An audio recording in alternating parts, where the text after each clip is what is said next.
भाग्यशाली। तो सुबह के प्रतिक्रमण में या तो शाम के प्रतिक्रमण में एक भी सूत्र बोलने का रह जाए तो क्या होता है? दोष लगेगा या नहीं लगेगा? एक सूत्र बोलने का रह जाए तो दोष लगेगा या नहीं लगेगा?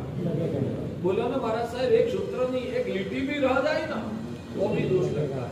एक लिपि नहीं, एक शब्द रह जाए तो भी दोष लगता है। एक शब्द नहीं, एक अक्षर रह जाए तो भी दोष लगेगा या नहीं लगेगा? लगेगा। अच्छा, और एक शब्द और एक अक्षर, एक लिपि, एक सूत्र ज्यादा बोले तो भी लगेगा। एक सूत्र कम बोले तो दोष लगता है, एक सूत्र ज्यादा बोले तो लगेगा, दोष लगता है। ये कौन कहते हैं? शास्त्रकार। शास्त्रकार ये शास्त्रकार भगवान कहते हैं या मैं कहता हूँ? शास्त्रकार भगवान कहते हैं ना। तो आप सकल तीर्थ बोलते हो ना, वो सकल तीर्थ की रचना कब से हुई है? सकल तीर्थ सूत्र की रचना किसने किया?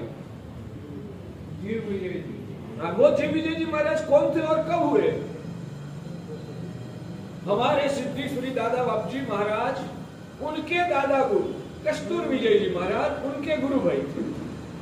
सिद्धेश्वरी दादा के दादा गुरु कस्तूर विजय जी महाराज शायद कस्तूर विजय जी महाराज के गुरु भाई थे। वो जीव विजय जी महाराज ने ये सकल तीर्थ लिखा, यानी आज से ज्यादा करीबन 200 साल अंदाज से पहले हुआ है। 200 साल पहले सकल तीर्थ सूत्र ही नहीं था। 200 साल पहले सकल तीर्थ सूत्र ही नहीं था तो प्रतिक्रमण में सकल तीर्थ बोलाता था पहले? शास्त्रकार भगवंतों ने सकल तीर्थ बोलने की आज्ञा किया है या नहीं किया? शास्त्रकार भगवंतों ने सकल तीर्थ बोलने की आज्ञा किया है या नहीं किया? नहीं किया है।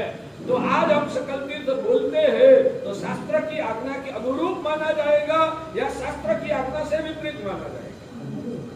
शास्त्र को देखेंगे तो विपरीत होगा और क्षेत्र काल के हिसाब से जैसे आप बता रहे हैं। शास्त्र में और एक विधान कर दिया है कि आने वाले भविष्य में जो गीतार्थ आचार्य भगवंत हो वो जिस समय जो फेरफार करे उस फेरफार को मान्य रखना, वैसा शास्त्रकारों ने लिख दिया है। तो अब क्या करना पड़ेगा ना। और आप सकल तीर्थ न बोलो तो आज आप सकल तीर्थ न बोलो तो दोष लगेगा। शास्त्र में तो सकल तीर्थ बोलने का नहीं लिखा है। शास्त्रकारों ने ऐसा लिखा है कि जिस वक्त जो गीतार्थ आचार्य हो वो जो कहे वो करना है। तो मेरा बात आपका प्रश्न के बारे में उतना ही जवाब देना है कि धर्म की व्यवस्था में बदलाव आता है या नहीं आता? आप जानते हैं पहले प्रतिक्रमण कितना था? पहले प्रतिक्रमण कितना था आप जानते हैं? राई परिक्रमणे ठाऊ या देवसीय परिक्रमणे ठाऊ ऐसा करके जो हम सबस्वी बोलते हैं ना, चिमना हाथ खाते हैं, तब से प्रतिक्रमण की शुरुआत होती है। और जो लास्ट वागणा आता है ना 6 आवश्यक पूरा होता है, वहां प्रतिक्रमण पूरा हो जाता है। शास्त्रकारों ने दिखाया हुआ प्रतिक्रमण तो इतना ही है। अब आज आप ऐसा कहोगे कि मैं तो शास्त्र की आज्ञा के अनुसार करने वाला हूँ, मैं पहले जो 4 थुई वाला देवोंदन करते वो मैं नहीं करूंगा क्योंकि शास्त्र में नहीं लिखा। और 6 आवश्यक खत्म होने के बाद जो नमोस्तु सूत्रम बोलते हैं, विशाल लोचन दलम के बहनों संसार दवा के बाद जो स्तवन सज्जाय देवसिया आय चित्त विश्वनाथम कौशक करो दुख गए कमखे निमित्तम कौशक शांति का कौशक, ये सब ओरिजिनल प्रतिक्रमण में तो नहीं है। ओरिजिनल प्रतिक्रमण में नहीं है। मान विजय जी महाराज कितने साल पहले हुए नागौर मंदिर में? 1500 साल पहले मानदेव सूर्यमान ने शांति बनाई। उससे पहले भगवान महावीर के बाद करीबन अंदाज 800,000 साल तक तो वो शांति का अस्तित्व ही नहीं था। उस टाइम के प्रतिक्रमण में वो चीज नहीं थी। तो शास्त्रकारों ने प्रतिक्रमण कितना बताया है? शास्त्रकारों ने प्रतिक्रमण बताया है देवसीय परिक्रमण ठाऊ से लेकर अंतिम 2 वागणा तक का ही प्रतिक्रमण है। तो अभी 2 वागणा देने के बाद जो नमोस्तु के बाद हम जो भी प्रतिक्रमण करते हैं या तो देवसीय परिक्रमण ठाऊ के पहले जो 4 थुई वाला देववंदन करते हैं, आप ध्यान में रखिए ओरिजिनल शास्त्र में वो प्रतिक्रमण में नहीं आता। तो शास्त्र की आज्ञा का पालन जिनको भी करने की श्रद्धा है वो कहेगा मैं तो देवसीय परिक्रमणे ठाऊ के बाद का ही प्रतिक्रमण करूंगा और 2 वानरा करते हुए मेरा प्रतिक्रमण खत्म, क्योंकि मैं तो शास्त्र को वफादार। और ऐसा कोई व्यक्ति शास्त्र की आज्ञा की श्रद्धा से करेगा तो उनके लिए क्या करना, तो उनके लिए शास्त्र में ऐसा लिखा है उन व्यक्ति को संघ के बाहर छोड़ देगा। वो व्यक्ति संघ के बाहर, वो संघ में नहीं रह सकता है, संघ का सदस्य माना नहीं माना जाता, उनको संघ से बाहर निकालने की शिक्षा हो जाती है। शास्त्र की आज्ञा की बात करता है फिर भी तो ये क्योंकि भगवान ने ये जो रहस्य बताया है और आज्ञा का ऊपर जो महत्व की आज्ञा कर दिया है कि शासन गीतार्थ आचार्यों को अधीन है, वो आपने भगवान की आज्ञा नहीं मानते हो तो आप श्री संघ में कैसे माने जाओगे। ये तो आपका प्रश्न में से बात निकली तो मैंने बताया, बाकी हकीकत में धर्म व्यवस्था में भी हमारे वहां भी शास्त्रकार भगवंतों ने ऐसा कहा, मर्यादा देश काल के अनुसार बदलाव आता है। साधु साधु बाहर ठंडी भूमि जाके आए ना, उसके बाद उसको पानी से पैर धोना नहीं है। साधु की ये मर्यादा है कि साधु ठंडी भूमि जाके आया, बाद में उनको पैर धोना नहीं है। ये मर्यादा क्या है? पैर धोना नहीं है। और शास्त्र में लिखा कि जिस उपाश्रय में आप रहते हो वहां आसपास में वैसे शौचवादी लोग रहते हैं, तो उस वक्त आपको बाहर से आकर घिस घिस के पैर को धोना। समझ में नहीं आया? ऐसे साधु को ठंडी भूमि से आने के बाद पैर धोना नहीं है, वैसी शास्त्र की आज्ञा है। और आगे जाकर लिख दिखा ऐसे लिख धोना नहीं है, मगर आप जिस उपाश्रय में रहते हैं उसके आसपास में बहुत शौचवादी लोग रहते हैं, तो उन लोगों के सामने जानबूझकर आपको घिस घिस के पैर धोना। क्या धर्म की मर्यादा में बदलाव आया या नहीं आया परिस्थिति के अनुसार? तो इतना ही आज आपका प्रश्न के जवाब में सिखाना चाहता हूं कि परिस्थिति के अनुसार धर्म की व्यवस्था में एक साल में नहीं एक दिन में भी बदलाव आ जाता है। उत्सर्ग मार्ग की मर्यादाएं वो भी एक व्यवस्था है, अपवाद मार्ग की मर्यादाएं वो भी व्यवस्था है। और एक बात ध्यान में रखना, उत्सर्ग मार्ग किसने बताया है? भगवान। उत्सर्ग मार्ग किसने बताया है? आवाज नहीं आती? भगवान। आवाज नहीं आती? उत्सर्ग मार्ग भगवान ने बताया है। अच्छा ठीक है, तो अपवाद मार्ग किसने बताया है? भगवान ने बताया है। भगवान ने खुद ने कहा है कि उत्सर्ग के अवसर पर उत्सर्ग का पालन करना वो मोक्ष का मार्ग है, वैसे अपवाद के अवसर पर अपवाद मार्ग का पालन करना वो भी मोक्ष का मार्ग है। वैसा किसने कहा है? तीर्थंकर भगवान ने कहा है। उत्सर्ग के अवसर पर उत्सर्ग की आराधना करना वो मोक्ष का मार्ग है, अपवाद के अवसर पर अपवाद की आराधना करना वो भी मोक्ष का ही मार्ग है। वैसा कोई गीतार्थ आचार्यों ने नहीं, खुद तीर्थंकर भगवान ने खुद ने बताया है। तो ये अपवाद मार्ग का समर्थन करने वाले कौन है? भगवान है। तो जो अपवाद मार्ग भगवान ने बताया, उत्सर्ग मार्ग भी भगवान ने बताया, तो वैसे अपवाद मार्ग का अपलाप करना, अनादर करना वो आराधना माना जाएगा या विराधना? अपवाद मार्ग है वो मोक्ष का मार्ग है या अपवाद मार्ग है वो शिथिलाचार? मोक्ष का मार्ग है। अपवाद मार्ग जो है वो मोक्ष का मार्ग है या अपवाद मार्ग है वो शिथिलाचार है? मैं दावा करके कहता हूं कि अपवाद मार्ग वो भी मोक्ष का ही मार्ग है। हाँ, सकारण भगवान की आज्ञा के प्रति सापेक्ष रहकर जिस अपवाद का सेवन किया जाता है वो मोक्ष का मार्ग है। और भगवान की आज्ञा की उपेक्षा करके स्वार्थ भावना से या प्रमाद से या राग द्वेष को अधीन होकर भगवान की आज्ञा को बिल्कुल मानसिक रूप से भी साइड ट्रैक करके जो दोषों का सेवन किया जाता है वो शिथिलाचार, वो शिथिलाचार संसार को बढ़ाने वाला। ठीक है, तो ये इतना ही ध्यान रखे। इसमें डाउट हो तो पूछिए, नहीं तो आगे चलेंगे कि धर्म की व्यवस्था में भी देश काल की परिस्थिति को लक्ष्य में रखकर परिवर्तन हो सकता है और वो परिवर्तन करना ही चाहिए और वो परिवर्तन ही मोक्ष का मार्ग बन सकता है। वो परिवर्तन न किया जाए तो संसार बने। तो कदाग्रह जैसे होता है वैसे एकाग्रही पर बनना ये मिथ्यात्व का भाग हो सकता है। बिल्कुल पक्का कदाग्रही होना, एकांत को पकड़ के चलना, वो निश्चित रूप से शास्त्रकार भगवंतों ने मिथ्यात्व का लक्षण बताया है। कदापि कदाग्रही नहीं होना है, कदापि एकांत पकड़ में आना नहीं है।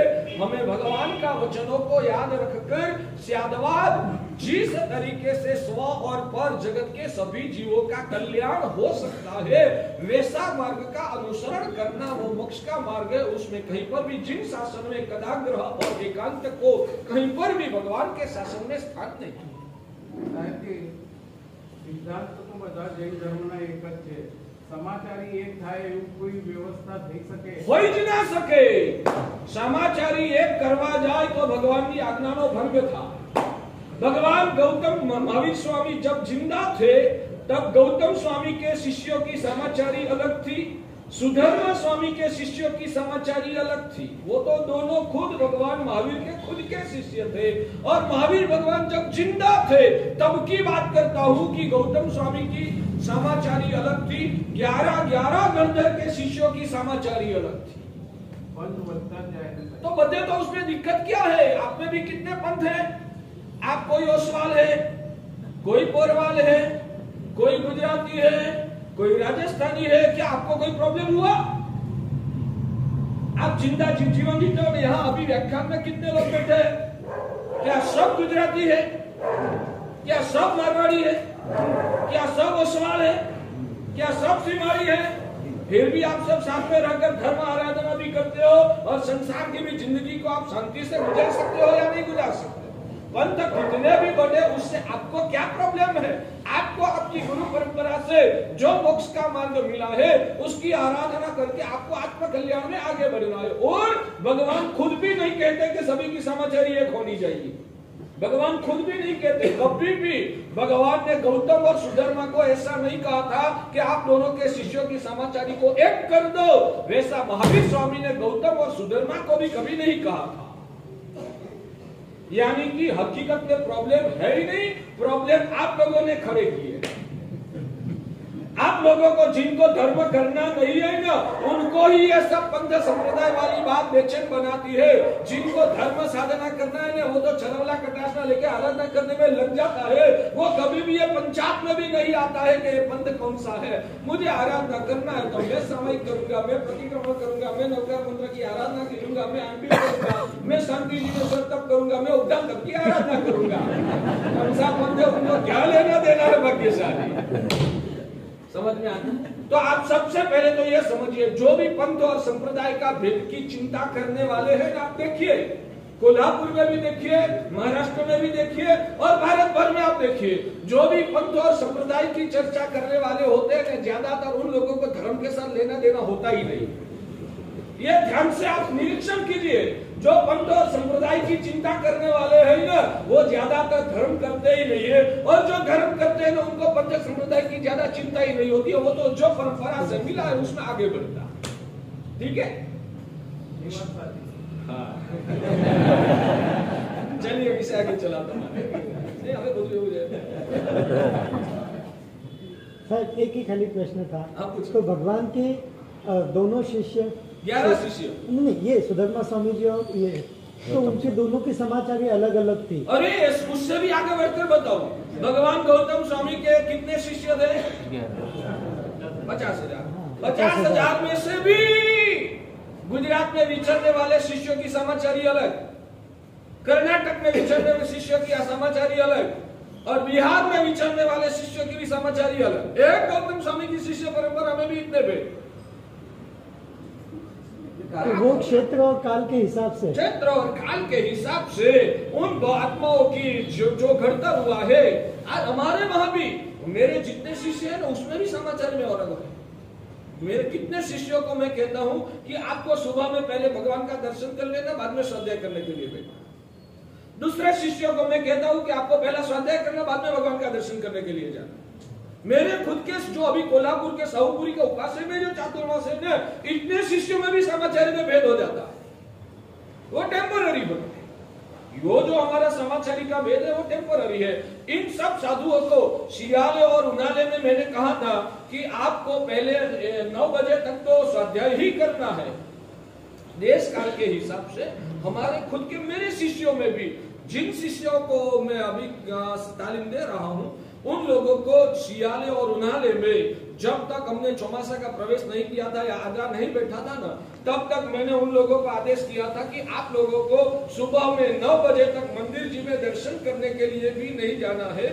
सुबह में उठ के प्रतिक्रमण परिल्याण की विधि निपटा के आपको 9 बजे तक स्वाध्याय करना है। 9 बजे के बाद आपको पात्रा पोथी का परिल्याण करके पात्रा का परिल्याण करना है और परिल्याण करने के बाद आपको दर्शन करने के लिए जाना है। और जब आद्रा बैठा, समाचारी में परिवर्तन हो गया। मैंने कहा अब से आपको सुबह में परिल्याण करने के बाद पहले ही भगवान का दर्शन कर लेने का है और दर्शन करने के बाद आकर आपको स्वाध्याय करना है। तो इन शिष्यों में 1 साल में भी समाचारी में फेरफार हो गया।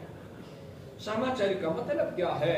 देश काल को ध्यान में रखकर, अभी चौमासा की सीजन है, वो 9 बजे तक स्वाध्याय करेंगे और बाद में बारिश शुरू हो जाएगा तो दर्शन कब करने के लिए जाएंगे? सुबह में बारिश नहीं है तो आपको 6 बजे आपको दर्शन करने के लिए चले जाना। परिस्थिति को देखकर हमारी आचार की व्यवस्था में मैंने बदलाव कर लिया और कार्तिक की पूनम जाएगी नहीं, अभी ही शायद प्रदूषण के बाद बारिश बंद हो जाएगा तो और समाचार में बदलाव आ जाएगा। तो समाचारी वो तो एक व्यवस्था है और उसमें भी क्या होता है, जो गुजरात के शिष्य होते हैं ना, उनकी प्रकृति, उनकी शारीरिक स्थिति अलग प्रकार की होती है। और मान लो कि बिहार से आए हुए कोई शिष्य हो तो उनकी शारीरिक मानसिक भूमिका अलग प्रकार की होती है। तो एक ही शिष्यों के गठन में भी चेंज हो सकता है कि तुझे ऐसे करना, तुझे ऐसे करना। तो उपयोगी धर्म है, उपयोग तो धर्म है ही भाग्यशाली, मगर कहने का मतलब ये है कि समाचारी कोई बड़ी बात नहीं है। और भगवान महावीर ने खुद के शिष्यों को ऐसा आदेश नहीं किया है कि आप सब अपने शिष्यों की समाचारी को एक कर दो। समाचारी एक होना कोई आवश्यक नहीं है और जरूरी भी नहीं है। जिनके कल्याण के लिए जो उपयोगी लगे गुरु उनको वैसा आचरण में प्रवर्ताते हैं, वो उनके लिए समाचारी कही जाती है। ओरिजिनल सिद्धांत तो एक ही है और अपन को मूल राग द्वेष को क्षय करके आत्म शुद्धि करने का लक्ष्य के साथ अपने परमात्मा और अपने गुरु जो मार्गदर्शन देते हैं वैसे हमें मोक्ष मार्ग में आगे बढ़ना है। तो परिवर्तन आना, तो गुरुदेव ने जो कहा कि मूल मार्ग में कहीं परिवर्तन नहीं होता है, मूल गुण में कहीं भेद नहीं होता है, उत्तर गुण के अंदर भेद हो सकते हैं काल देश परिस्थिति के अनुसार, तो वो परावर्तन आता है। तो हमारी जो बात थी कि प्रीति परमात्मा के धर्म के जितने भी अंग है उनके साथ आपका प्रेम का नाता बनना चाहिए। आज हमने क्या माना है कि मैं भगवान की भक्ति में मुझे अच्छा लगता है तो वहां कर दूंगा, दूसरे अंगों के साथ आपको कोई लेना देना नहीं होता है। साधर्मिक भक्ति पसंद आती है तो साधर्मिक भक्ति कर दूंगा, दूसरे अंगों के साथ मुझे कोई लेना देना नहीं होता है। भले एक अंग की प्रीति ज्यादा होती है वो ज्यादा करता है, मगर दूसरे अंगों के प्रति भी उसका प्रेम होता है, आदर होता ही है। जैसे आपके 2 बच्चे, छोटा बच्चा ज्यादा वाला होता है, उसको 2 चॉकलेट ज्यादा दिला दो, मगर बड़े वालों को एक तो दिलानी पड़ती है ना, ऐसा ही करते हो ना, ऐसा करते हो ना। छोटा वाला आपका बहुत लाड़का है, 3 बच्चे, छोटा वाला बहुत लाड़का है आपका, बहुत लाड़ प्यार से बड़ा किया, तो उसके लिए क्या कहते हो, बार बार कुछ न कुछ देते हो, बराबर। अब क्या बड़ा वाला को कम ज्यादा करते हो, अनुभव है। तो यानी दूसरे को भी देना पड़ता है ना, वैसे ही एक धर्म के प्रति अगले भाव के संस्कारों की वजह से अगले भाव में जिस धर्म का विभाग की आराधना किया उस अनुसार आपका उसका ऋणानुबंध हो सकता है, मगर दूसरे अंगों के प्रति भी हमारा प्रेम इतना ही होना चाहिए। ये कथा प्रीति कहलाती है। दूसरे तमाम अंगों के प्रति आपका प्रेम, जैसे साधर्मिक भक्ति, वो भी प्रेम के पात्र होना चाहिए। परमात्मा का ज्ञान क्षेत्र, उसके प्रति भी इतना प्रेम होना चाहिए। जो हमारी तो बात थी स्कूल क्यों, स्कूल की बात संक्षेप में क्यों करना, वो आराधना उसलिए नहीं करना है, वो उचित है उसके लिए करना है। उससे भी आगे बढ़कर व्यवहारिक स्कूल में मिलने वाला जो ज्ञान है वो मिथ्या ज्ञान है। वहाँ कोई आत्मा का कल्याण की बात नहीं होती है। और इसलिए व्यवहारिक शिक्षण जो है वो आत्मभाव से वंचित रखने वाला, आत्मभाव से हमारी आत्मा को दूर भटकाने वाला है।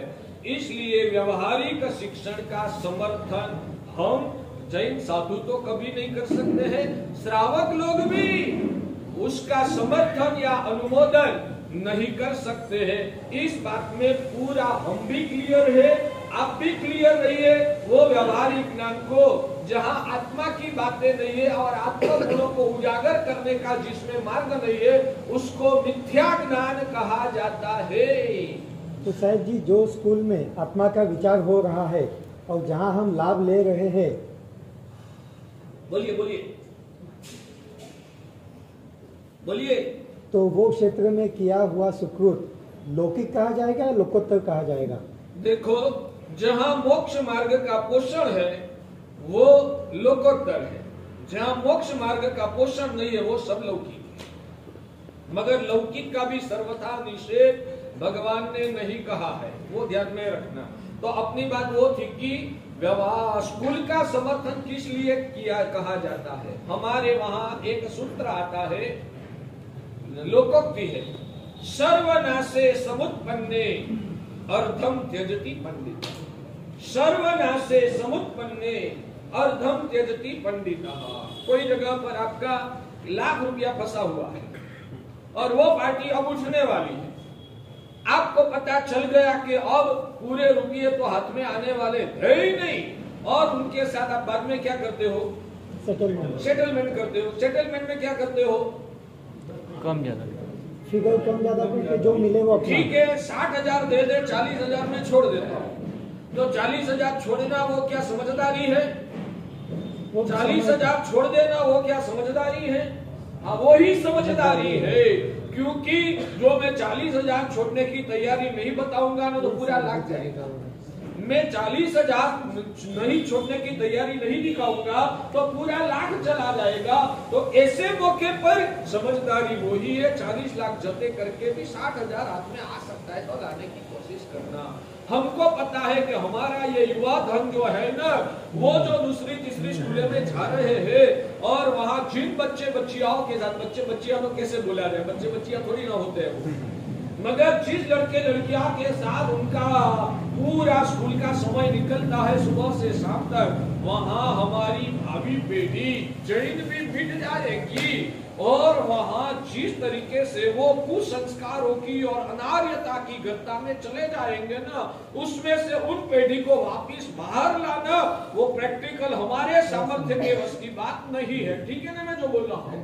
पर्याय भी नहीं है ना, तो पर्याय तो खड़ा करने की हम बात करते हैं, वो ही बता रहे हैं। पहले तो वो बताइए कि स्कूल में जाने वाले वो जो बच्चे होते हैं, लड़के होते हैं, वहाँ जिन लड़के लड़कियां के साथ उसका पढ़ने का होता है, जो उनको पढ़ाने वाले शिक्षक वगैरह होते हैं, वो कितने श्रद्धालु होते हैं, वो कितने संस्कारी होते हैं, वो कितने मार्गानुसारी होते हैं। तो वहाँ उन शिक्षकों के हाथों से उन लड़के लड़कियां को एक दूसरे के साथ बैठ बैठ के ही पढ़ना है। शायद पढ़ना तो कितना होगा वो आप भी जानते हैं, हम भी जानते हैं, दूसरी क्या उनके संस्कारों की हालत होती है। मुझे तो सच में कहूँ, आप लोगों के बारे में अंदर से दर्द होता है कि लड़के की तो बात जाने दो, हमारे ये श्रावक लोग भी कितने मूर्ख है, खुद के बच्चों का भविष्य की आपको कोई चिंता ही नहीं है। वहां जाकर हमारे बच्चों का भविष्य कैसा बनेगा आपने कभी सोचा है? जो सोचा होता है तो आप अपने लड़के को उधर भेज नहीं सकते, मगर आपने भी दिमाग को बंद कर दिया है और आधुनिकता की जो लाए है उसमें आप भी इतने फंसे हैं कि आपको वहां ही लड़के का भविष्य दिखता है। मैं कहता हूं कि आज की स्कूल कॉलेज में जाने वाले लड़के लड़कियों का भविष्य अंधकारमय है। आज की स्कूल कॉलेज में जाने वाले लड़के लड़कियां का भविष्य भयानक अंधकारमय है। आपको बाहर से जो भपका दिखता है, अंदर की भयानकता आपको नजर में नहीं आती। तो हमको दर्द है, हम स्कूलों का शायद उपदेश भी देते हैं, नहीं तो किस लिए देते हैं? हमारा विजन क्लियर है, वहाँ मिथ्या ज्ञान ही दिया जाता है, वहाँ उस ज्ञान के आत्मा की और संस्कारों को पोषने की कोई बात नहीं। मगर हमको इतना पक्का पता है कि आप आपके लड़के लड़कियां को व्यवहारिक शिक्षण देने के बिना आप नहीं रह पाओ, वो हमको आपके पर भरोसा है। तो हमने सोचा कि अब ये पढ़ाएंगे तो सही, पढ़ाएंगे तो पूरा जीवन बर्बाद हो जाएगा। अब हम स्कूल हमारी बनाएंगे ना, तो वहां कम से कम लड़के के क्लास अलग, लड़कियां के क्लास अलग रखेंगे। वो हमारे बस की बात है। हमारी स्कूल होगी तो हम वो कर पाएंगे। लड़के का क्लास अलग रखेंगे, लड़कियां का क्लास अलग रखेंगे। दूसरी बात, हम स्कूल का टाइम भी वैसा ही रखेंगे कि सुबह में बच्चों को नवकाशी भी हो जाए, परमात्मा की पूजा भी हो जाए, और शाम को जल्दी से छुटकर उनका चौलियार वगैरह भी हो जाए। तो स्कूल का टाइम भी हम ऐसा रखेंगे कि जिस वजह से हमारे लड़के लड़कियां गुरु भगवान गुरुनी भगवान के पास जाकर कुछ उनका संस्कार आशीर्वाद पाएंगे। वो हमारी मानसिकता है। इस वजह से और स्कूल में भी हम हमारे भगवान की प्रार्थना कराएंगे, और स्कूल में भी, स्कूल हमारी है, हमारा कंट्रोल वाली हमने स्थापित किया है, तो 1 घंटा या आधा घंटा का एक सेशन ऐसा भी रखेंगे कि जिसमें उनको जैन धर्म का आध्यात्मिक तत्व ज्ञान क्या है वो भी उसमें सिखाया जाएगा। आपके लड़के लड़कियां यहाँ पाठशाला में नहीं आते हैं, मगर वहां तो फर्जियात रूप से उसको सीखना पड़ेगा। तो हम जैन दर्शन का तत्व ज्ञान का क्लास भी उधर चलाएंगे, और वहां हर महीने में 2 बार हमारे गुरु भगवान को वहां स्कूल में लेके जाएंगे, और स्कूल के लड़के लड़कियां के सामने हमारे गुरु भगवान का धार्मिक प्रवचन कराएंगे। तो हमारी भावी पीढ़ी को बचाने का तो ही संभव होगा कि स्कूल हमारी हो। तो स्कूल में मिथ्या ज्ञान दिया जाता है, वो हमको भी पसंद नहीं है। आप समझिए, हमारा अंदर का भाव को समझने की कोशिश कीजिए। आप स्कूल में मिथ्या ज्ञान देके आपके बच्चों को मिथ्यात्वी बनाओ, वो हम पसंद नहीं करते। मगर बच्चों को थोड़ा भी बचाना है, पूरा पूरा बचाना तो ही हो पाएगा। हमारे ये सब साधु बच गए, पूरा पूरा बचा लिया उन लोगों को। हमने स्कूल का ज्ञान ही दिलाने से अटका दिया, और हमारे शरण में लेकर जिंदगी भर भगवान के शास्त्रों ग्रंथों का अध्ययन करके आत्मविशुद्धि के लिए उन लोगों को हमने कटिबद्ध बनाया। तो पूरा पूरा बचाने का तो यहाँ ही संभव है, मगर वो तो आप पसंद नहीं करोगे। कितने लोगों की तैयारी है आपके लड़के को पूरा पूरा बचाने के लिए? हम तैयार है। कौन तैयार है? हाथ तो खड़ा कीजिए। 2-3 हाथ खड़ा हुआ, धन्यवाद। तो कहने का मतलब ये है भाग्यशाली कि व्यवहारिक शिक्षण का हम खुद कहेंगे कि अपने कंट्रोल वाली स्कूल खोल, वैसा हम ये सुधर्मा स्वामी के पाठ पर बैठ के भी शायद बोलेंगे। तो उसका मतलब ये नहीं समझना है कि महाराज साहब मिथ्या व्यवहारिक ज्ञान का समर्थन करते हैं, वैसा नहीं समझो। आपके पास डिपली बुद्धि होनी चाहिए। बुद्धि जिसके पास कम होती है ना, वहां ही बड़े प्रश्न खड़े होते हैं। बुद्धि जहां कम होती है ना, वहां ही बड़े बड़े प्रश्न खड़े होते हैं। समझदार तो एक इशारा में समझ सकता है, और उनको तो श्रद्धा होती है कि गुरु महाराज बोल रहे हैं तो उसके पीछे कुछ तो रहस्य होगा ना पुण्यशाली। तो इसलिए बच्चे पूरे भ्रष्ट होने वाले हैं वहां जाके। हमारी स्कूल रखेंगे ना तो 50% तो भ्रष्ट हो गए मिथ्या ज्ञान पाके, मगर 50% हम बचाने में शायद सफल बन पाएंगे। तो 100% की हमको जब आशा छोड़ दिया है, 100% की आशा होती ना, तो हम एक ही कहते कि व्यवहारिक शिक्षण देना ही नहीं चाहिए, स्कूल में भेजने का आप बंद कर दो, वैसा ही बोलते। मगर जब आप इसके लिए तैयार नहीं है, हमको सहयोग देने के लिए आप अनुकूल नहीं है, तब हमने भी सोचा सर्वनाशे समुत्पन्ने अर्धम त्यजति पंडिता, ये सब लड़के पूरे भ्रष्ट हो जाएंगे। तो उसमें से 50% भी जो बचा सके तो उतना अच्छा है, वैसा मानकर हमने ये बीच में वाला रास्ता निकाला है। ये अपनी स्कूल हो तो हम संस्कार को बचा पाएंगे। इसलिए हम जो भी जैन साधु, मैं नहीं, कोई भी जैन साधु जो भी ऐसी स्कूलों तपोवन वगैरह जो कुछ भी खोलते हैं, वो मिथ्यात्व का पोषक नहीं है। उनके अंदर में धर्म के प्रति विरोध भाव और व्यवहारिक शिक्षण का प्रति पक्षपात नहीं है। आपका मगर दिमाग को क्लियर कीजिए। वो करने वाले गुरु भगवान के हृदय में शासन को ही बचाने की अभिलाषा, और परिस्थिति ऐसी है पूर्ण बचाव नहीं कर सकते, इसलिए ये बीच में वाला रास्ता निकाला है। ठीक है, ध्यान में आता है भाग्यशाली। तो अभी भी मेरी आप लोगों को प्रेरणा है कि यहाँ कोल्हापुर में सब मिला के अपने श्वेतांबर मूर्ति पूजक जैन परिवार के कितने लड़के हैं? अंदाज 1500 से 2000 लड़के होंगे। और उसमें भी हमारे ही भगवान के पर आस्था रखने वाले स्थानकवासी समाज, दिगंबर समाज कितना बड़ा है। तो आप सब मिलके जैन स्कूल का अभियान चलाओ। जैन स्कूल का मतलब, उसका मतलब मैंने जो पहले बताया उस हिसाब से समझना, उसका अर्थघटन गलत मत करना। आपके कंट्रोल वाली स्कूल बना के हमारा जैन समाज की नई पीढ़ी को बचाने के लिए, और आगे बढ़कर बोलूं, आप लोगों के पास संख्या बल भी है कि आप खुद की नौकरी कर सकते हैं। दूसरी बात, आप लोगों के पास सामर्थ्य भी है। कितने लोगों के पास कहूं, पूरे बेंगलोर में जितने जैन लोग हैं उन सभी की बात नहीं करता हूं। अभी इस साहूपुरी के उपाश्रय के हॉल में जितने लोग बैठे हैं ना, उतने लोग भी सम्मिलित होकर जो निष्ठा से निर्धार करें ना कि हमें ये करना है, तो आप यहाँ जितने लोग बैठे हैं ना, उतने लोग भी, दूसरा जो अभी उपाश्रय में नहीं आया है ना, उन सभी को छोड़ दो।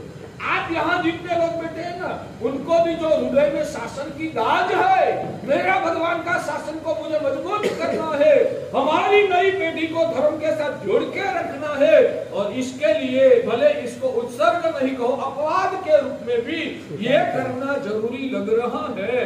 आपके दिमाग में बैठे और आप निष्ठा से, मैं दूसरा धर्म शायद नहीं कर पाऊंगा, मेरी कैपेसिटी लिमिटेड है, तो ये जिन शासन की मजबूत सेवा का एक तरीका है।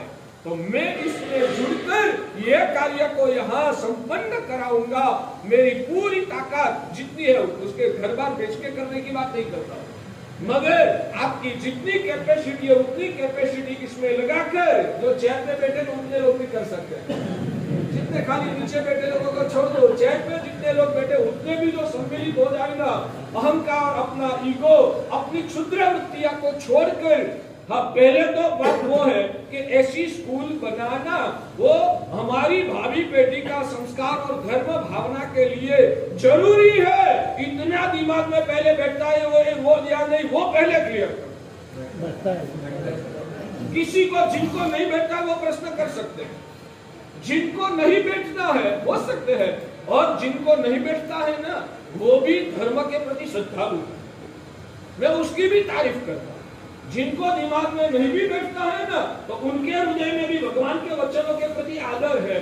मेरे भगवान का धर्म से विरुद्ध ज्ञान कैसे दिया जाए, उस भावना से वो बोलता है, मगर उसके पास सिर्फ श्रद्धा जबरदस्त है, उसकी श्रद्धा का मैं अनुमोदन करता हूँ, मगर उनके पास विवेक का दृष्टि नहीं है, उत्सर्ग अपवाद का ज्ञान नहीं है। परिस्थिति को परख कर बचने और बचाने के लिए क्या उपाय करना चाहिए न, वो डीपली समझदारी का स्वयं नहीं है, इसलिए वो सहमत नहीं हो पाता होगा। मगर उसके हृदय में भी भगवान और भगवान के मार्ग के प्रति जो आदर और अहुभाव है, इसलिए वो विरोध करता है। तो मैं उनकी श्रद्धा का भी आदर करता हूँ, मगर क्लियर कहूंगा कि उनके पास लंबी और डीपली समझदारी नहीं है ना, इसलिए भगवान के वचनों को उसने पकड़ लिया, मगर भगवान के वचन का मर्म को उसने नहीं समझा है, इसलिए ये गड़बड़ पैदा हो रही है। तो पहले मैं वो क्लियर करता हूँ कि आज के प्रवचन में पहले वो तय करो कि देश काल को ध्यान में रखकर मैं उन स्कूल को अच्छा नहीं मानता हूँ, मगर बनाना, हमारा जैन स्कूल बनाना, वो लबालब को लक्ष्य में रखकर जरूरी लगता है, वो मेरा क्लियर स्टेटमेंट है। उसमें आप लोग सहमत है तो आप खड़ा करो, आपको नहीं जमता है तो प्रेम से आप पूछो। बढ़िया, धन्यवाद। हाँ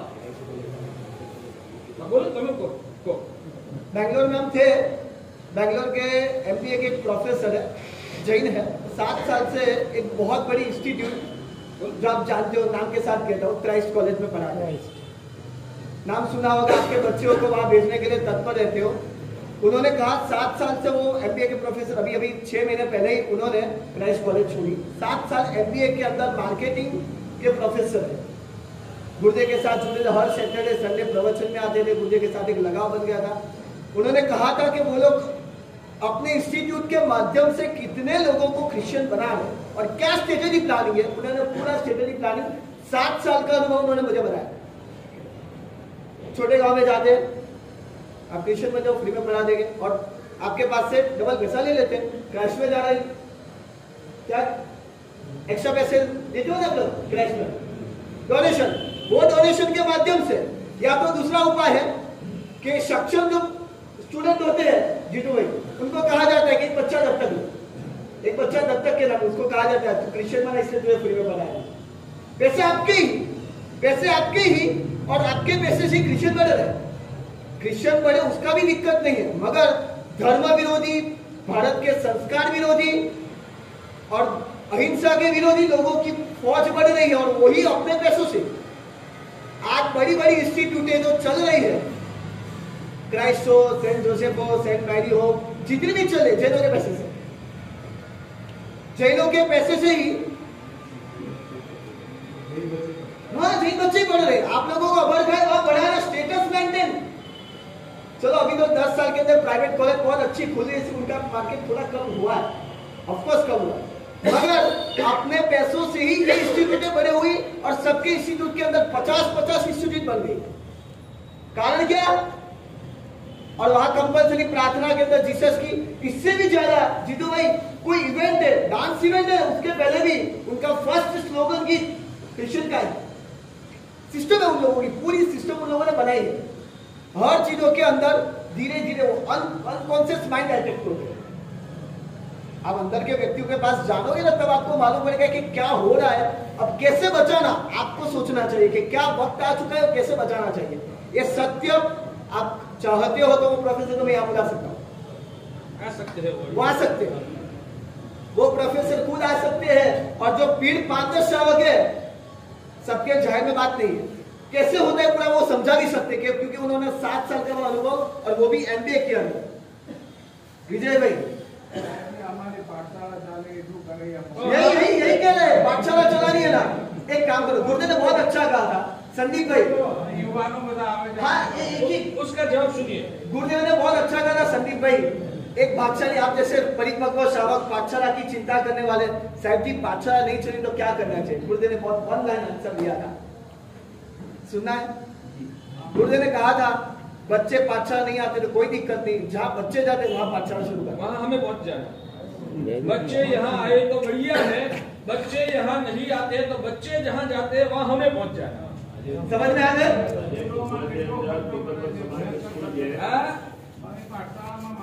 ફક્ત 15-16 વર્ષ સુધીના બાળકો જો આવતા હતા, તમે અહીંયા બેઠા છો એટલે કરી શકો એમ છો, તમારા બાળકોને ભેજી શકો એમ છો।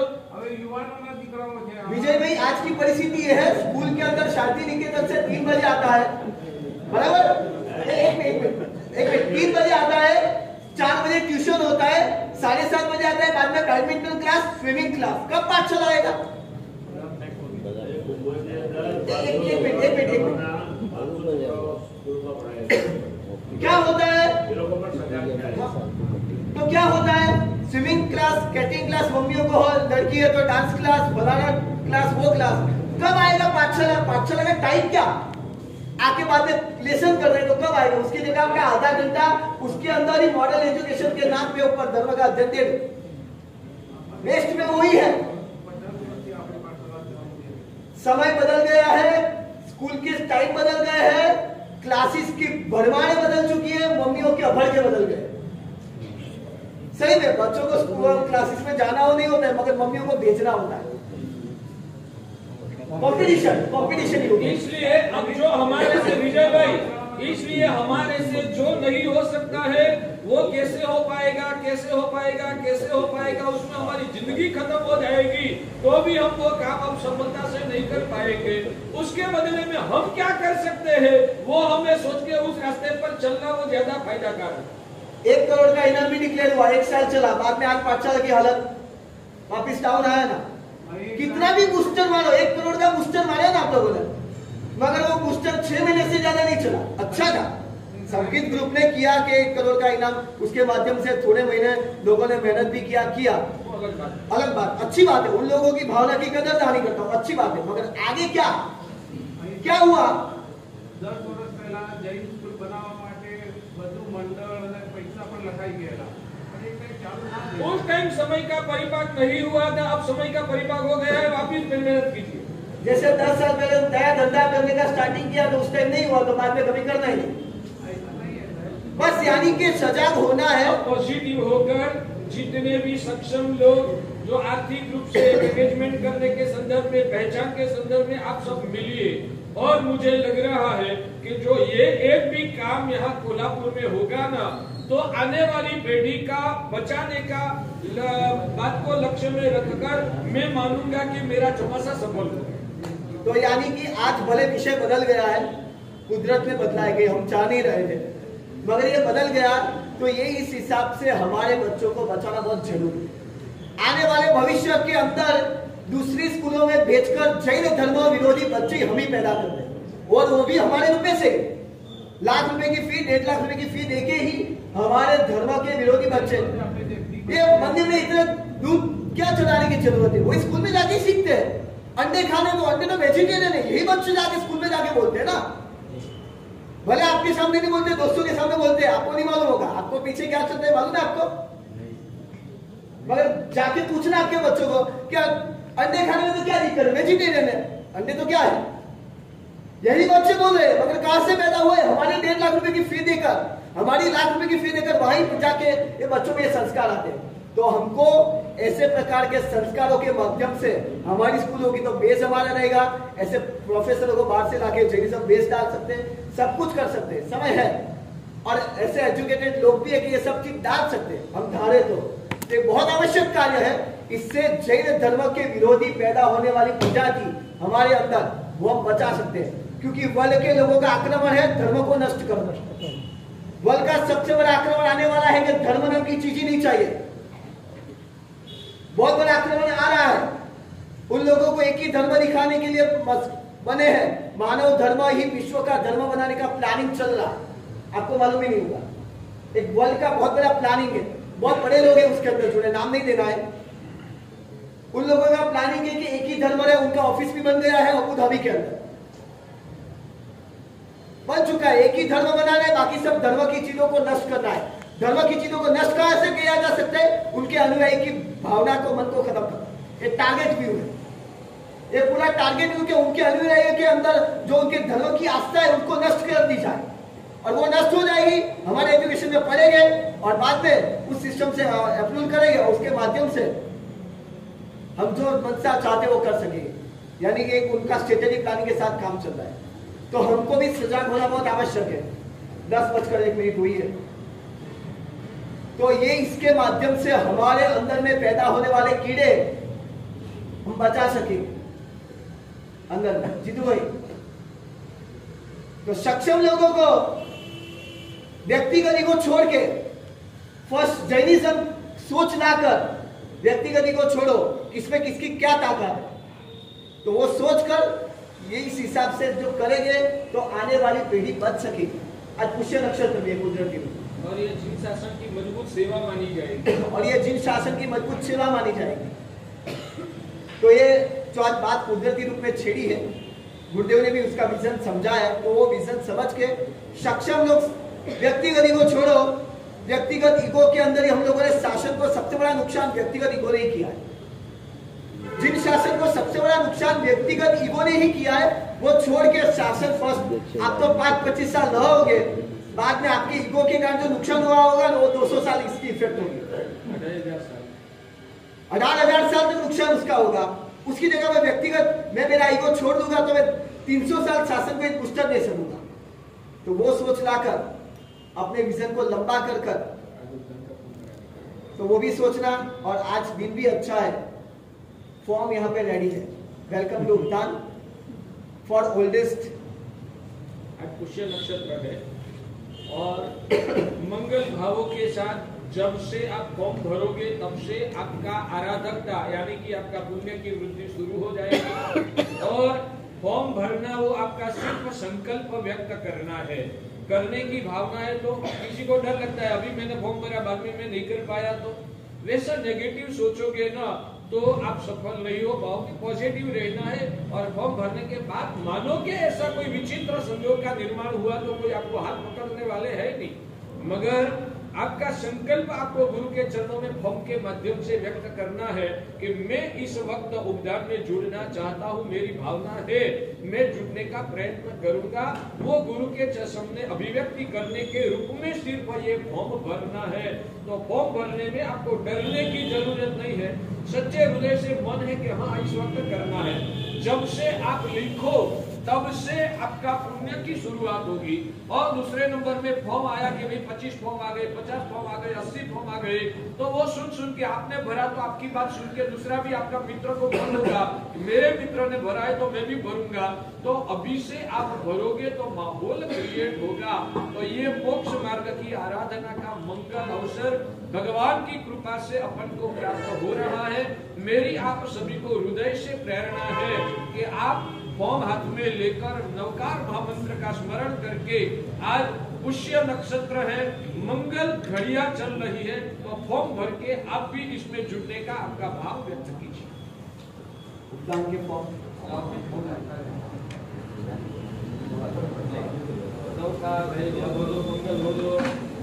माहौल बनाइए थोड़ा, एक 5-7 मिनट में कार्यक्रम खत्म कर देंगे। जय जय